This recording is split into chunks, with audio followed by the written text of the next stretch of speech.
ரெண்டாவது குழு, அதாவது வல் ஹாயின், மோசடிக்காரன், நம்பிக்கை துரோகி. நம்பிக்கை துரோகி எப்படிப்பட்ட நம்பிக்கை துரோகி தெரியுமா? அல்லது லா யக்ஃபா லஹு தமோ, என்றைக்கும் அந்த துரோகத்தின் ஆசை அவனுக்கு அடங்கியதில்லை. துரோகம் இழைக்கிற ஆசை என்றைக்கும் அவனுக்கு அடங்காது. எப்பையும் துரோகம் செய்கின்ற மனோபக்குவம் உள்ளவன். வ இன் தக்க இல்லா கானஹு, சின்ன விஷயமா இருந்தால் அவன் துரோகத்தை காணலாம். ஒரு சாதாரண விஷயத்திலும் அவன் துரோகியாக என்ன செய்வான்?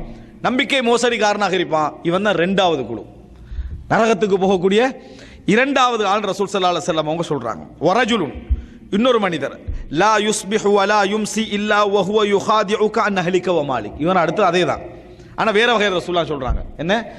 காலை அடைந்தாலும் சரி, மாலை அடைந்தாலும் சரி, உன் சொத்து, உன் குடும்பம், இவைகளை விற்றும் உனக்கு துரோகம் செய்து ஏமாற்றிக் கொண்டே வாழக்கூடியவன். காலையிலே மாலையில் அவன்